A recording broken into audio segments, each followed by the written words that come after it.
Hey, Jimbo, are you ready for this deal? Fire in the hole.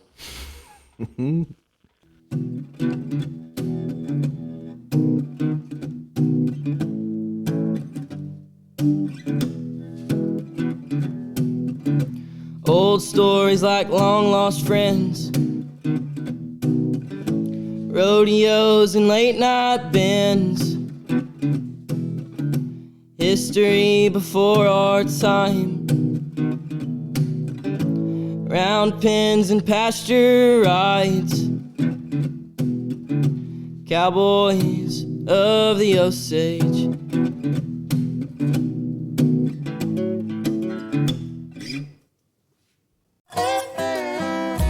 Howdy, friends and neighbors. Time once again for the Cowboys of the Osage podcast with your host, Jimbo Snively and Cody Garnett. Now let's sing a little bit about it. Cowboys of the Osage, riding once again.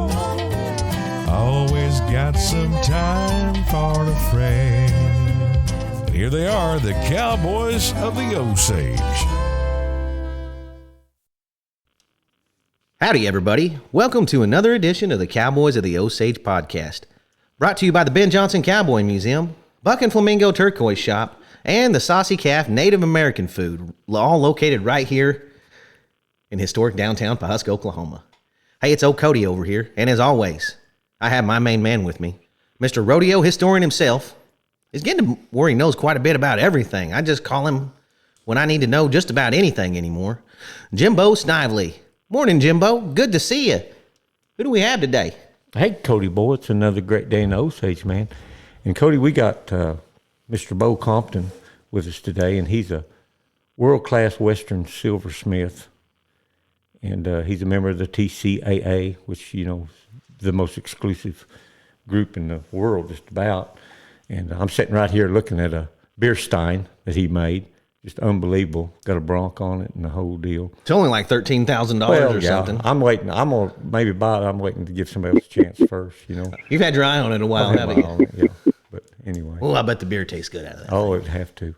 It would have to. Ale. You drink ale out of that, not just common beer. Gruel. Something, yeah. Right.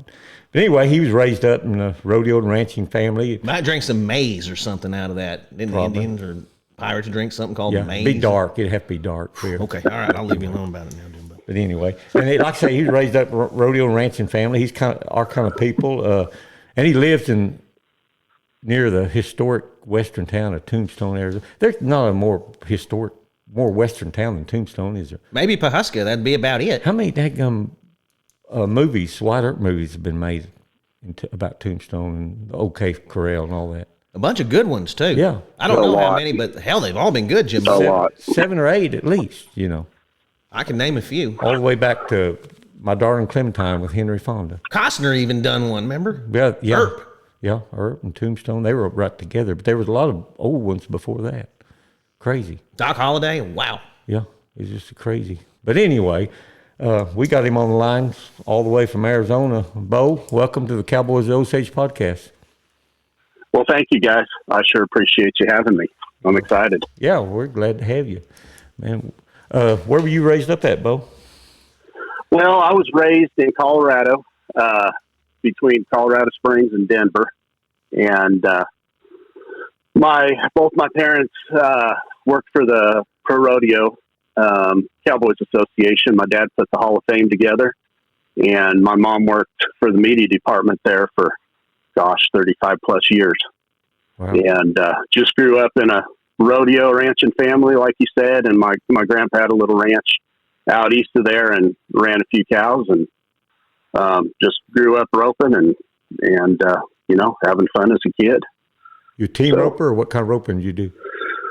Oh yeah, mostly team roping. I roped calves through college a little bit, and then I tripped steers for a couple of years, and had a lot of fun with that. Just don't have the time to do it anymore. I started another steer horse last year, and I don't have the time to mess with this. But send him our way. We can use another good one over here. Cody's looking for a horse. Yeah.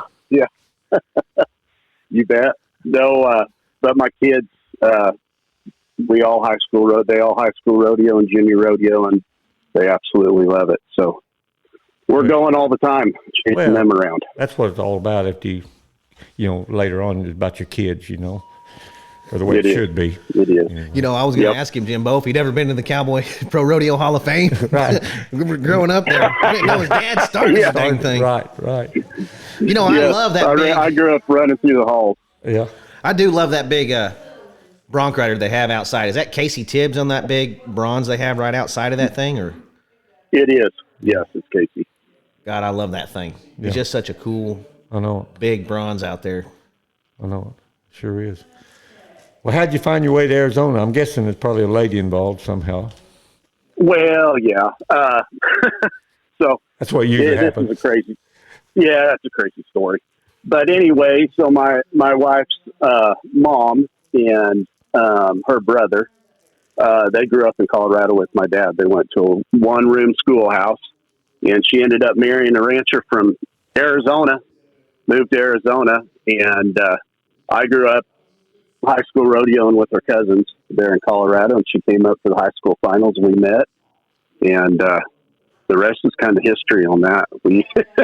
We did a lot of long-term or long-distance dating for a long time, and then I came down here to school for a year, and here we go. But her dad, Fred Davis, he went to the NFR and the team opened in 1980. But he got me in with the silversmith down here. He's the one that got me started doing silverwork, and guy's name was Vic Vasquez, and I got to learn from him for about 3-4 years before he passed away, and he was a great man. And I was able to buy a shop, all of his equipment. I was set up right from the start, so I guess it was kind of a destiny there that I became silversmith. Well, and also Tombstone was known back in the day for all their silver mines and stuff. Absolutely. Do they still mine silver there? There is a little bit of mining that goes on, but not very much. But all underneath the streets of Tombstone, all the mines run. And they've had streets. It's so thin, that layer of wall is so thin between the street and in the mine. I guess you can hear vehicles driving, and they've actually had a street or two cave in. Wow. Yes. Yeah, just because, right. Just because whatever, it's so thin, the dirt wall or whatever. It's pretty crazy. But my father-in-law used to go play in those mines as a kid all the time. Nobody can get in there now. But probably a good thing. Yeah. Yeah, it's a good thing. It's a good thing. Well, when you think of Tombstone, you think of desert, but you're up a little higher altitude than Tombstone, is that right? Yeah, we're at like 4,700 feet. So we're kind of high desert. Pretty good grassland when we have a good monsoon. And my wife's family, they've been ranching here since the late 1800s. They've been around. Actually one of their family members was a marshal in Tombstone during the whole Wyatt Earp days. Wow. And they got a lot of history, a lot of stories. Been around here for a long time. Wonder why that OK Corral, that gunfight, why'd that get so big? I mean, so popular? Boy, I don't know. Hollywood, I guess. Maybe Hollywood. Yeah. Just looking for a story, maybe. But dime novels back in the day. Well, but also Wyatt Earp, he wound up in Hollywood. Oh yeah. And that probably had a lot to do with it because he probably told the story, and absolutely. Hollywood. Yeah, I'm sure. Ran with it. Yep. Wyatt Earp lived up until almost the modern day, where they had cars. And I've seen pictures of him with a car, Can you imagine the stuff he saw? I wonder if he ever rode on an airplane. No. Well, I don't know. He could have. He could have. Definitely. He could have. He's smart. Yeah, I can't remember when he died. Did he die in the 30s or something like that? Late 20s or early 30s. 20s. Yeah, somewhere like right that. in there. Mm-hmm. Yeah. Yeah, he saw a lot of change. That's for sure. Huh. That's wild. Yeah. Well, anyway, you got started silversmithing. Well, how'd you get to be the elite silversmith you are today? Well, so I had a couple other jobs. And I had a great job in Colorado. Right after my wife and I got married, I worked at the Air Force Academy at the airfield there. It was a good job, but my position there was going away. So I got a job with the railroad down in Tucson. We had a good friend that worked there for years. And so he was like, yeah, you need to apply. They're hiring. So I did. I worked there for about 6 months. I couldn't take it. Were you driving railroad my spikes? son. No, I was a conductor. You know, my first cousin's a conductor. Rode around on the engines all over. And my boy was brand new. And when you're first on the railroad, you have no set time off. So, you know, I'm on call 24/7. I'd have to get up at, 2, 3, 4 in the morning sometimes to go catch a train in Tucson. And we lived in Tombstone at the time, so I had 10 minutes to get out the door to make it to the train station in time to get on my train. And it was just a grind. I hated it. I came home one day and I told Marlo, I said, honey, I don't think I can do this anymore. And she's like, no, you can't, because when you're home, you're a miserable mess. You're not enjoyable to be around. And I said, yeah. She said, well, why don't you give your silverwork a go full time? So that's what we did. I didn't have any orders per se. Really didn't know anybody to even talk to after Vic had passed away. So, I mean, we set out and, God blessed us.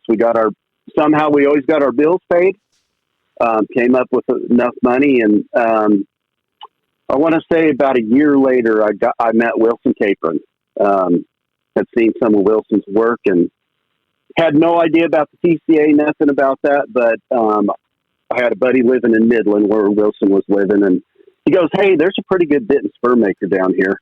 You want me to see if you can come down and hang out with him? And I was like, yeah, sure. That would be amazing. So Wilson, I called Wilson up and he said, shoot, come on down for a few days. So I did. And I was really going to get into building bits and spurs. That was kind of my goal at that point. And Wilson was kind enough. He gave me a few days, and I got home and got back to work, and I really realized I didn't like all the metal work, all the steel work. I really didn't like that.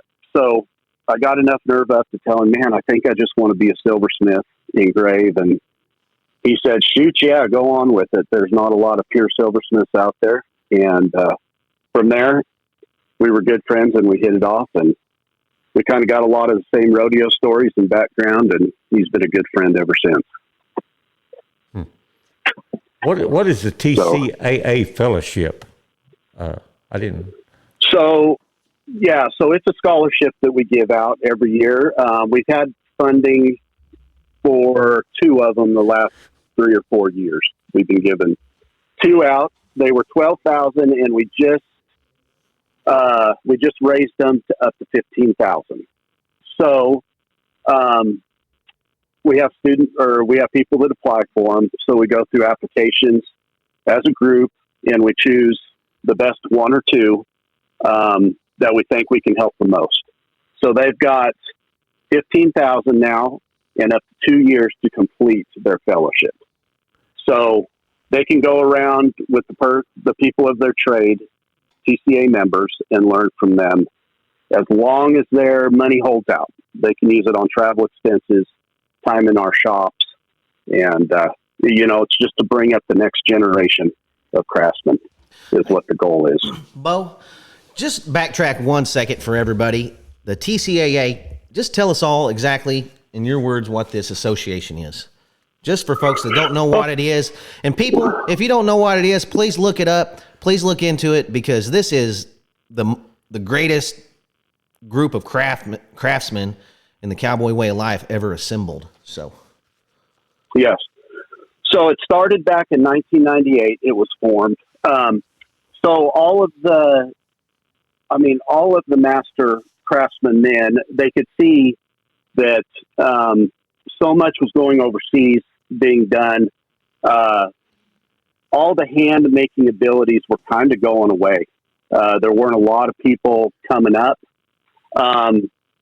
So they started it to preserve, the skills.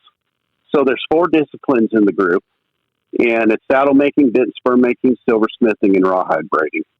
And it was formed to preserve these traditions and to bring new people up, to get new people excited, to push the envelope on what a craftsman can do in their given field. So, it was to save the West, to save our Western way of life. So the old process wouldn't get lost and just all go to manufacturing, overseas and everything done by machines, essentially. How many members do y'all currently have? I believe we're at 12 right now. 12 full-time members. No, that's pretty elite. Not very many, right? And they're not just all American makers, are they? No. So we got Pedro Pedrini. He's from France. He lives over here now, but he grew up in France and is a saddle maker. And then we got Pablo Lozano, who is from Argentina, a rawhide braider. And we had another rawhide braider from Argentina as well, and his name was Armando, and he's an emeritus member now. But yeah, we've got people interested from all over the world. We had a fellowship winner that was from France as well. Came over here and learned from all the saddle makers, and we've got lots of interest in Australia and Canada, of course, Canada. So anyway, you think there'd be some good kangaroo rawhide braiders, some that kangaroo skin absolutely coming out of Australia. Yeah, for sure. I had a pair of kangaroo boots, hunting boots, and they were really light and good hunting boots. Yeah, I had a pair once, and they just scratched real easy. And they were really scratched, thin leather, but they were delicate good. leather. They were light on you. They are thin. Really hit. Good. So, and you guys have a show once a year, and you have it down at the. Well, I'm just going to call it the Cowboy Hall of Fame in Oklahoma City. It's a lot. It'll always be the name Cowboy now. Hall of Fame to me. But tell us about that show real quick while we have you here, Beau. Yeah, so we have an annual show every year. We just moved it up. It was always the first weekend of October, and we just moved it up to the end of September, last weekend in September, just because of some big old football game that goes on. Was getting in the way of the show. But so as members, we are required to put in at least 3 pieces of the best work we can. So we're building to a clientele. It's more of a collector show. It's not our day-to-day what we do, but we do spend 3, 4, even 5 months out of our year just building pieces for our show. So every discipline, we're just pushing each other. And it's all about education. It's showing younger makers what can be done.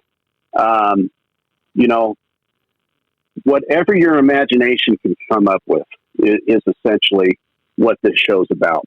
And you got the best makers around in that show, and it's just incredible. It's just incredible.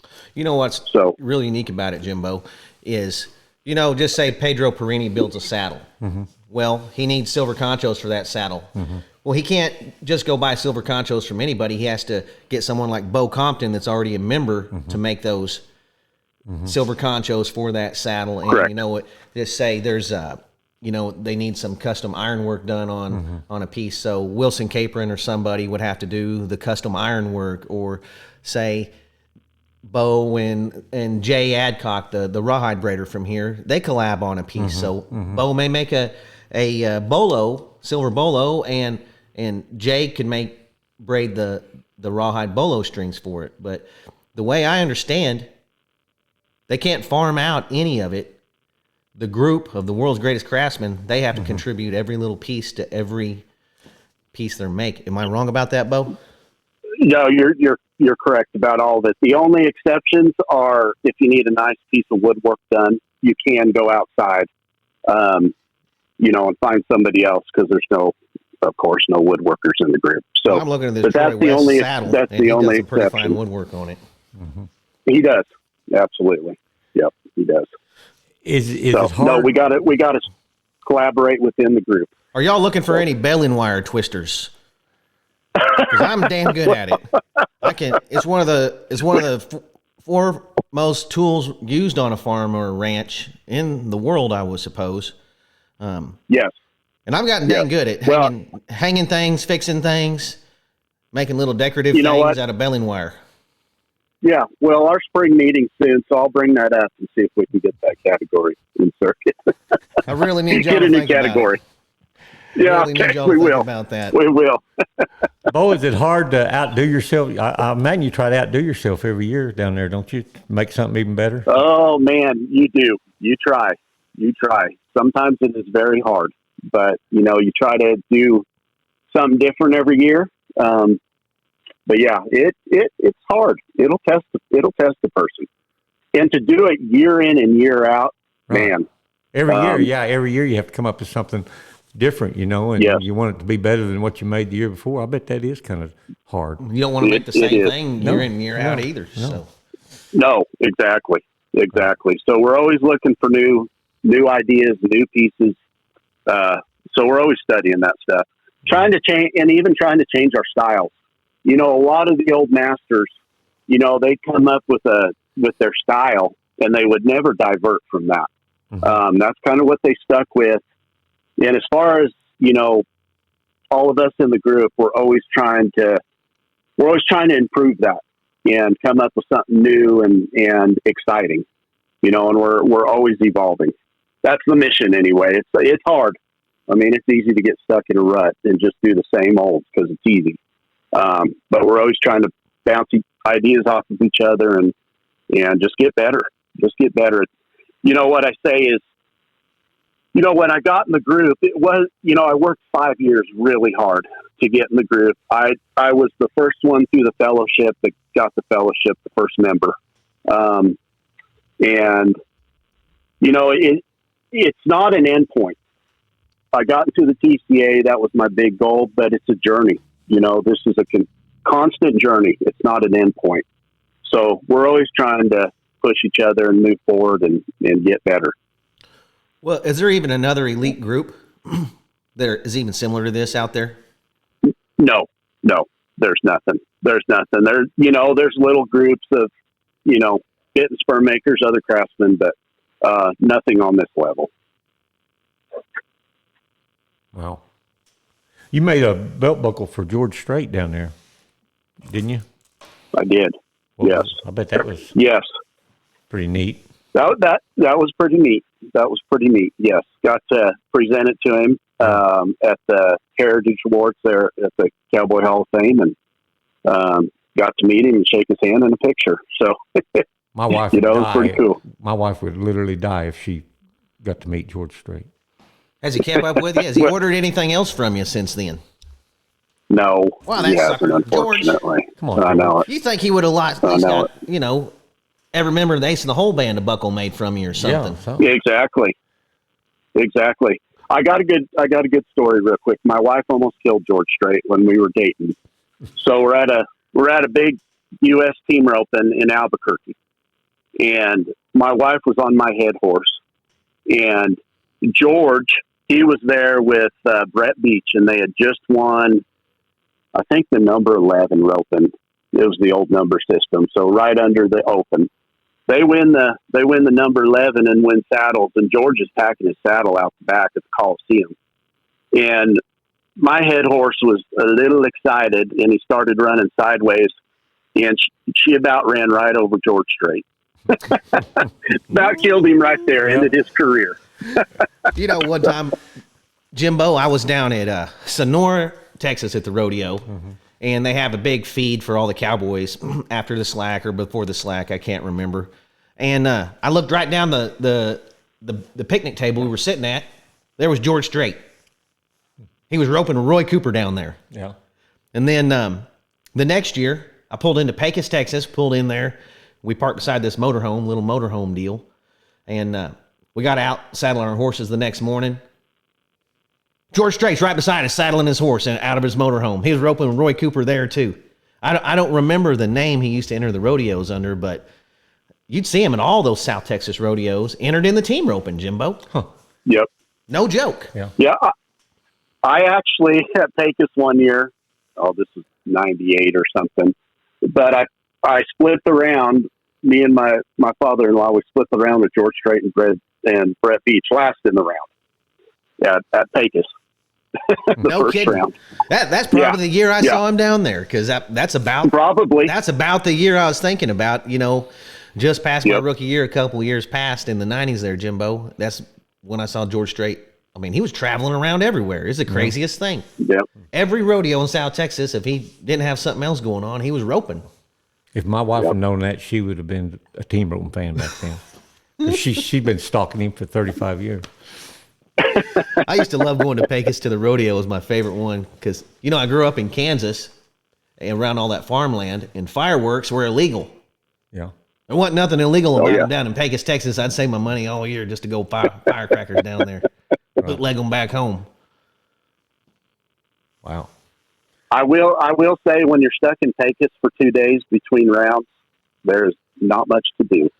There's not much to do. But maybe there's more now. Well, but back then, I went golfing there, and that was the best time I ever golfed, because you could just barely hit a ball, and that ground was so hard and dry, it would roll forever, Jimbo. You didn't even have to. You didn't even have to hit a ball. You just roll it down the fairway forever. No grass. And I tell you what, the dirt down there, like out in the parking lot, it's like baby powder. You walk around and like a big poof of baby powder pops up from underneath your foot every step you take. Possibly the world's first rodeo. Yeah. A lot of history there. There is. I even had the national final steer roping in there a couple times, Jimbo. Right. You knew that already. I know that. Yeah. But, Beau, some of your work I see, as I was just looking at some pictures, like a longhorn head and stuff. Is that solid silver, or is that hollowed out? Or No, so that was a completely off the cuff, off the wall brainstorm I had. Didn't know if it was going to work, but it is a solid piece of silver. It was a 3x3 by an inch wide that I carved out. Right. And I had no idea. I had like $2,000 invested just in that block of silver. Had no idea if it was going to turn out or not. I get to carving on it the first day, and my wife calls me up and she's like, "Well, how's it going?" And I said, "I don't know. It looks more like a gopher than it does here." but thankfully, my harebrained scheme worked out, and it all came together. And man, it was fun. It was quite the experience. What kind of tool would you start off with on just a block of silver to shape that thing? Well, so a good buddy of mine has a big industrial bandsaw. So I went over there first and kind of cut the shape of the head out on the bandsaw. And I get back to my shop and I'm like, man, how do I take all this silver off? I started with files and I'm like, this is going to take absolutely forever. So I was picking everybody's brain, and my father-in-law was like, why don't you get a hand grinder and go at it? So I did that. And I mean, my entire shop was a bad deal. It was covered in silver dust and scrap everywhere. But that's how I started out. I used files, gravers, everything to get it done. His horns are 10-karat yellow gold that I put on there, and I individually cut every single little hair on the steer. That took quite a little while, but man, it turned out great. I was sure happy with it. So that was for our 20th. That was for our 20th anniversary. So for the 25th, my big project, I'm going to try to do a horse head. Wow, you do some smaller. You do some small horse heads, don't you? Yeah, I do lots of sculpting, like on my buckles, little steer heads and stuff. Right. Most of it isn't cast. I hand sculpt it, cut it out of just flat sheet of silver, and do all the hand sculpting. It's kind of a joy. It's kind of the one thing that I really, really love to do is the little sculpting on those figures. Yeah. Well, you're really good at it. I guess since you're working with silver, you try to save all your shavings and stuff. You melt them back down and use them again, or how do you do that? Oh yeah.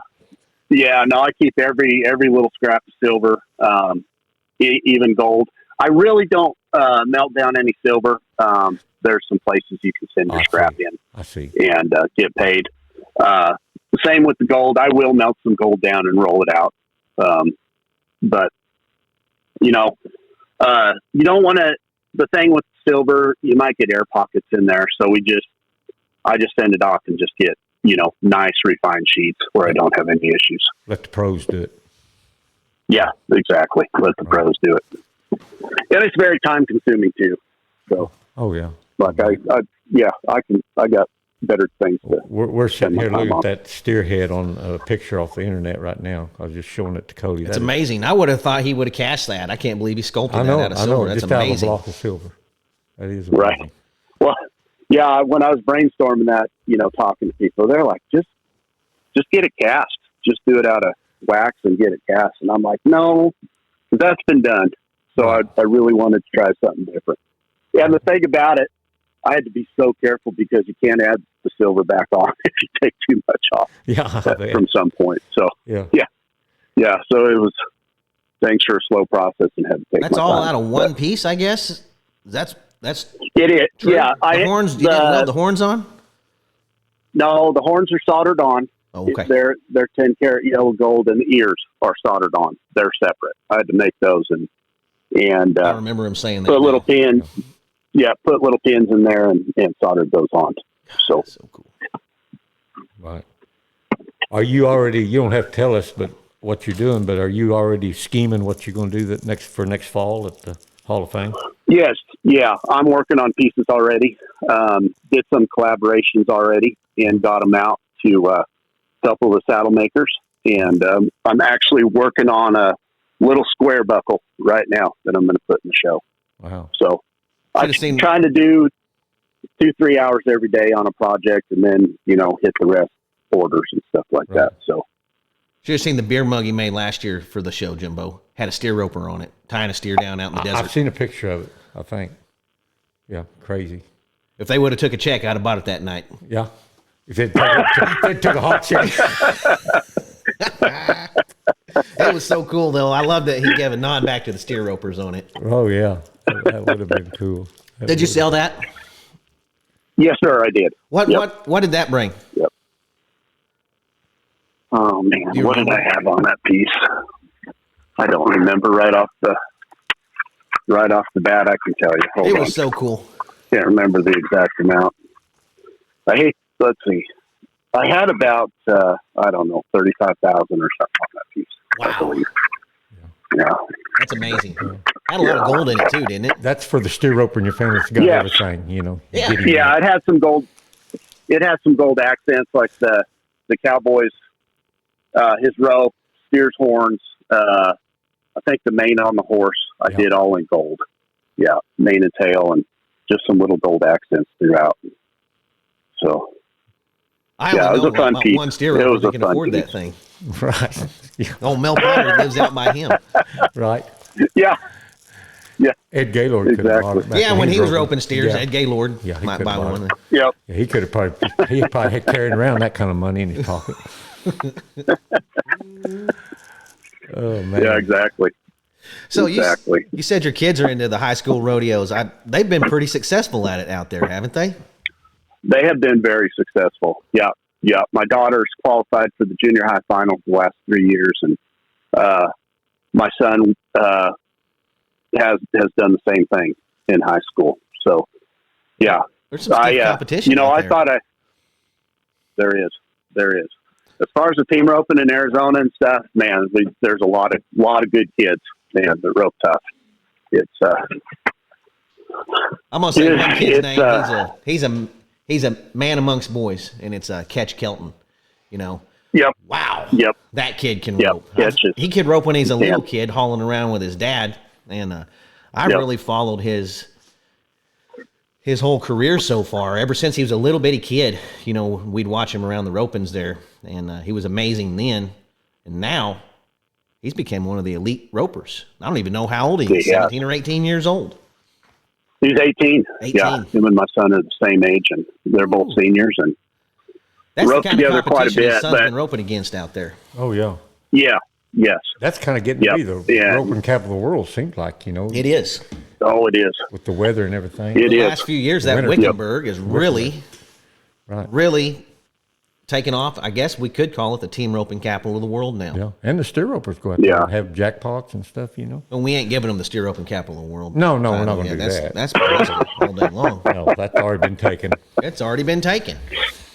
But that is the That team has roping been capital taken. of the world. They're even building national roper supplies out there. And, you know, the infrastructure around the whole area, they're starting to cater to these guys, it looks like to me. Right. Oh yeah, you can't even hardly drive through Wickenburg in the winter. It's just unreal, the amount of traffic and it gets people that chilly are up there. there. I would have moved the team roping capital of the world a little further south of Wickenburg, honestly. It can get a little chilly at times, but for the most part, it's pretty decent. How many ropings can a guy go to in a day out there? Oh, you can probably hit 2 or 3 on the weekends, and there's a roping every day throughout the week during the winter up there. So it is unreal. You kind of got to pick and choose where you want to go in the valley. Seems like a lot of the top guys, they're staying out there too now. They're not in Stephenville, they're there. Right. Yep. Speaking of top guys, you have a brother-in-law that's one of the top guys. Did I read that? I do. Well, I don't know. Is not No. Coulter Todd not related to you somehow? No, Coulter's not. Well, No. heck. No, they're good friends, and they ranch about an hour from us. That's some of that fake news. That's fake news. Yeah. Yeah, that guy can rope. No. Yeah, he can rope, and he's a great guy. One of the best guys I know. Good dude. So What about pretty amazing what he's done. I've been following the TCAA on all their socials here lately, and I've been checking out this saddle that you guys are making to sell this year as a collective group, I guess. Yes, sir. What's going on with that? Tell us a little bit about it. So every current member did a piece on this saddle. So Scott and I did the conchos and cannel plate for it. I think Wilson did maybe like the D-rings and hardware, some of the hardware. But everybody did a piece on this. So the saddle makers got together, I don't know how long they were together, 4 or 5 days, up at Kerry Schwartz's in Idaho, and they just got it all completed just a few days ago. So it's going to be a saddle for our 25th, and we're going to auction it off. Auction it off at the show. So Kerry Schwartz. it's just a really neat piece. Wow, it's neat. That Kerry Schwartz Beautiful guy's saddle. man. And if y'all haven't got a chance, be sure and check out the podcast. I think it's Monday mornings with Willie and Kerry. It's 2 TCAA guys. It's pretty entertaining. Wilson, he gets a little bit off on all the business end of all this quite a bit for some reason. But it's pretty good. It's pretty good. So I highly recommend it to anybody, and it'll dang sure keep everyone in the TCAA loop, I assume, too. Yes, absolutely. Absolutely. You have a rope and ring on your place, Beau? Yes, sir. Yep. We got a little house here on my in-laws' ranch. They run, I don't know, about 300 head of mother cows, raise some horses. We got an arena. Kids rope almost every day. I don't get to so much. But yeah, it's busy. My father-in-law, he's still very active, ropes a lot, and my wife ropes, and so it's just kind of a family affair. It's a good place to raise kids. I will tell you that. Except for the border issues, some of the border stuff we got to deal with, which is bad at times. It's a good place to raise our kids. Right. Yeah, Tombstone just 30 miles from the border or something, isn't it? Yes, sir. Yeah, that's the crow flies. We're only about 20. So, Really? Yeah, it's close. Yes, sir. Oh, boy. Yep. I like it down there for some reason. Oh, I like the weather. I'm a summer type person, hot weather person, so I would like it. You know, as far as year-round weather, you can't hardly beat it. We're usually about high 90s, mid to high 90s in the summer. We might have a week or two where we get over 100, but it's kind of rare. And, you know, during the winter, most days it's kind of sweatshirt weather. I mean, we'll get a little snow every once in a while, get some weather, but for the most part, you can't beat it. Can't beat it. You know, Jimbo, I went to a silversmithing school and engraving school one time with I think a pretty famous guy. You ever heard of Johnny Wyerts, the silversmith out of Alpine? Oh, yeah. I know Johnny. Yes, sir. Johnny Wyerts. Yep. I went down to his silversmithing school, Jimbo, and pretty sure I was the worst student to ever graduate out of that deal. Well, I was going to say I've never seen any of your work. So, well, I really specialized in this one cut called the wheat cut. That's all I put on any of my stuff. It's where you kind of take this little tool called a wriggle tool and you go it back and forth, and it lives a little zigzag design, and you make it kind of in the shape of an S, a sideways S. Right. And then you put a couple little wheat marks coming off of it. That's my favorite, the wheat. Well, as long as you specialized and mastered one cut. Yeah, Johnny said, let's try this one out. I think you'll be a good wheat cutter. Yeah. And I said, okay. So, what was your idea? What was the end game? What were you thinking when you signed up for that? Well, I was doing a little silversmithing like him. I didn't want a real job, and I was trying to build some bits and spurs. And I see. If anybody has any of the bits and spurs that I built back then, I mean, they've been melted down. Throw them away, would you? I'd appreciate that. Look like some kindergartner made it or something, Jimbo. Right. It's a bad deal. Yeah. I can imagine. Yeah, I have tried the wheat cut. Good, I could not do it. Oh, Mom will tell you, honey, that's the most beautiful thing I've ever seen in the world. Oh, my God, Cody, I can't believe you did that. And then my dad looked at it and was like, I can't believe you did that, son. You're right. And he really meant it. Yeah. Yeah. That's awesome. That's awesome. Are you roping again, Cody? I heard rumors. Well, right now my roper's broke, so I don't know what that means. Broke. That just means I'm not roping right currently. But they are roping every day at the house. My dad's 70 years old, 2 new knees, and he's started back steer roping, living up here in the steer roping capital of the world. He can't handle it. Yep. And yep. Well, good for him. We just got a deal in the mail. They put him up for the Cheyenne Frontier Days Hall of Fame again this year. So hopefully we got our fingers crossed. If anyone has a vote in it, vote for my dad. That's awesome. Very deserving.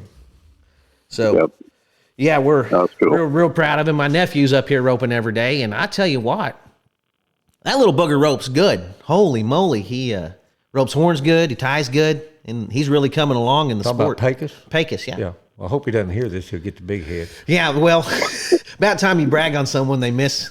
So that's how it goes. Yeah. Every time I've ever been like, hey, watch this guy. He's good. What's his name? He's asking. Oh, his name's Pecos. What's his last name? Garnett, just like us. Oh, Garnett. Okay. Yes, sir. Gotcha. Yes, cool. Sir. Cool. It's a long story how he ended up with our last name, but we're glad he did. He's a good kid. He works for us up here. He's my sister's kid. But we're dang sure proud of him on the way he's roping for sure. He's really coming along. Be listening for his name. His name's spelled weird, so everyone's going to think it's Pakes when they start reading it in the sports news, but it's actually Pecos. It's okified up a little bit. That's all I can say. Cool. Well, we'll watch for him. Hey, Beau, how long is it before, if I ordered something today, what kind of waiting list do you have? What kind of waiting list? 6 months before you get it? 2 years before you get it?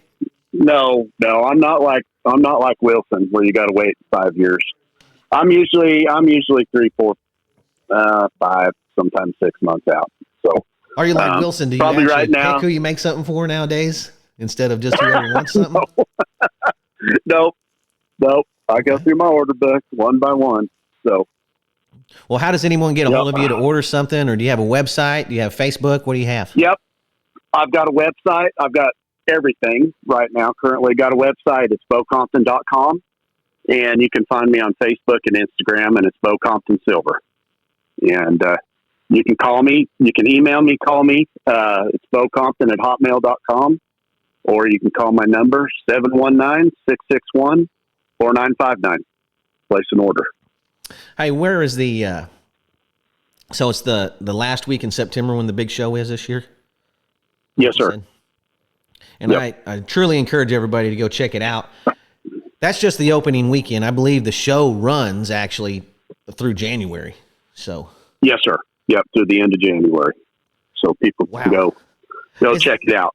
did you ever think growing up, because I mean, you knew all about the Cowboy Hall of Fame, that you'd actually be a part of it, showing your wares in there year in and year out? I mean, No. that has to be No. as big as making the national finals or winning the world championship or something in rodeo terms. It is. It is. It is. The level that we're at, it's kind of like making the NFR. So, no, it is very special. Every year I walk in there, when everything's set up, man, it's just, I'm like, I can't believe I'm here. I remember the first year we went to the show, I think it was 2012. And I remember walking in that gallery in that museum, and it was just breathtaking. And I was like, I have no idea how these guys are making this stuff, but I want to be here. This is where I want to be. And 5 years later, I was in. So Making belt buckles for George Strait. Yeah. Gosh. yeah, Red Stiegel, I saw you made a belt buckle for him last year too. yes, yeah, got to do it. Got to do a buckle for Red as well for the Western Heritage, and he was one of my heroes growing up too. I wore several of his records out, so no, that's pretty special. I'm sure Pretty there's plenty of special. big time CEOs wearing his stuff around. Oh, yeah. No doubt. He's in a whole different class now, Jimbo. I met true billionaires at that show last year. Right. People with $1 billion in the bank, Right. I guess. Right. There ain't too many of them around. No, they're not real common. There's a few of them that really love this Western way of life that these guys do there. There is. Well, we can't There wait to absolutely see. is. We Can't wait to see what you come up with for your exhibits this year. well, You know, we're lucky enough to have thank you. I'm sorry. We're No, go lucky ahead. enough to have one of their members from right here in Osage County, Jay Adcock, one of the one of the only American rawhide But braiders. leave it even. to Osage County. 12 worldwide, and we got one of them here in Osage County. For sure. I mean, We also have, Absolutely. I don't know if this guy would ever made it in the association, but he's one of the cornerstones of bit and spur making. Oscar Crockett. His first shop was right across the street from the museum here, Jimbo. I know it. A lot of people don't know that. Crockett Bits and Spurs. He started off hand forging them, cool. and then he was groundbreaking, mass producing stuff for. Yeah. And we got John Israel, so we're well represented in the Western art world. Absolutely. I told Wilson he was the John Israel of Cristobal. He needs that. You got to stick it on him. Yeah, He we needs have to that. we have to bring that guy back down to earth sometimes. Yeah, exactly. I will say, we just watched that movie a week or two ago.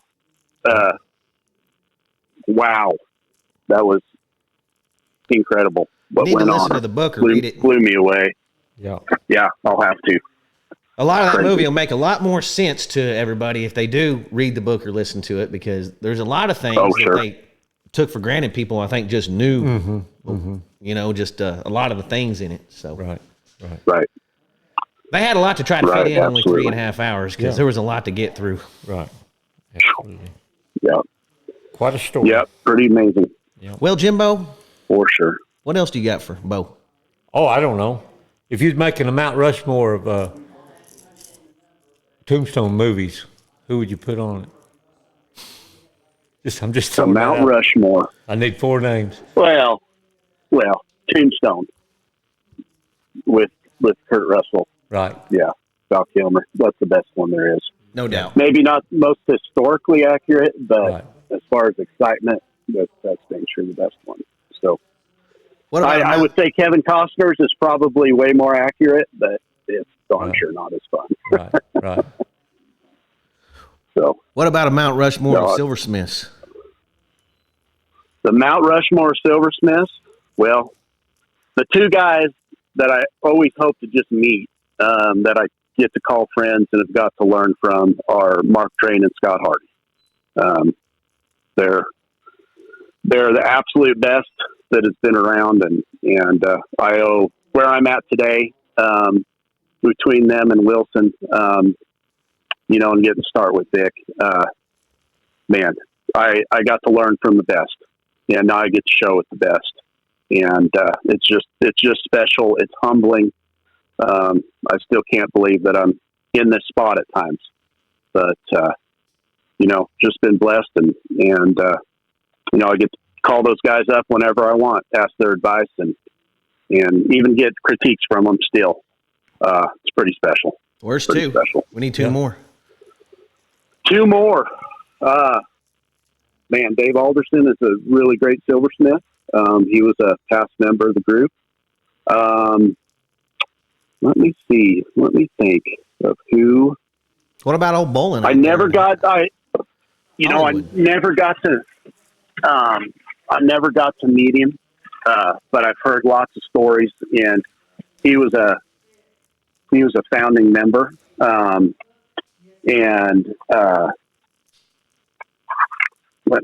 now his name is escaping me.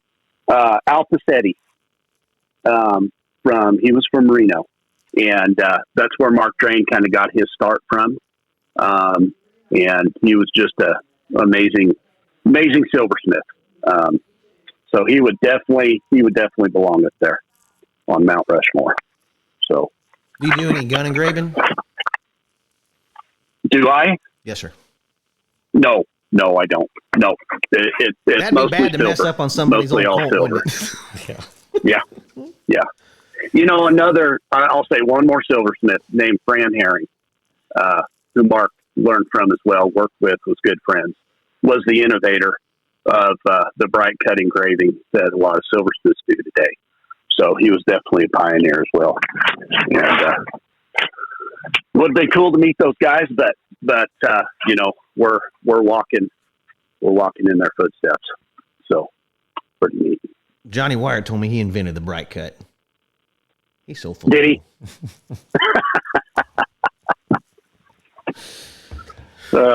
Well, Beau, we sure appreciate you coming on the podcast today. And, you know, I appreciate you're raising your kids up in the Western way of life. You're keeping it all going. You're keeping it going through the TCAA. Seemed like you just got it going on. Got it Western going way on, of life. for sure. Oh, yeah. It is very busy and hectic around here, but we're getting it done. And just thankful to have good kids, blessed to have a great family, and we're rolling. We're rolling. So who ropes better, I just you or your wife? appreciate you. Who ropes better, you or your wife? She probably does. Yeah, that's a good answer. My kids. Yeah, my son has definitely surpassed me. There's not much I can tell him anymore. So, well, that's got to be a good feeling. It is at times. No, it's good. I thought I roped a lot as a kid. I can't even start him. So he works hard and seeing a lot of benefits. So, and he's our Bronx stomper here too. So he's been riding all our colts and has made some pretty nice horses. So, nice. You know, he works hard. So it's fun. It's fun. My daughter loves it. It's just a family affair. So just blessed and thankful that we get to do what we get to do. So that's right. Just blessed that I'm home with my kids every day, that we're both home. We both work from home and here at the ranch, and it's been great. It really has. So I just thank you guys for having me on, and you know, hopefully it was an exciting enough chat. Oh yeah. But just thank you for what you guys do, and Cody, thank you for coming to the show and supporting it, and you know, helping out. No problem. They got to get that check policy fixed before I can buy anything out of that show. But exactly. When I write it, I need to take it with me right then. I can't leave the there you go. Right. So yeah, take it with you. Yeah. Well, maybe we can collaborate. Yeah. I can get something all nicely bent up in some belling wire and send it to you, and you can put some silver embellishments on it or something. All right, you bet. I'm thinking a belling wire ball with a piece of hay string on it, and all right. You know, if it's you hang it from their barn rafter, Yeah. And if it's blowing, it's windy. Absolutely. Yeah, If it's wet, it's Yeah. yeah. If it's wet, it's it's raining. But I'd like some silver balls hanging from it too. That'd be nice. There you go. We'll do it. We'll put it together. Well, thanks for coming on, and thanks for everything you do. And everybody, give us a Yes, like, thank you guys. share, comment, tell everyone about it, and we'll see y'all next week.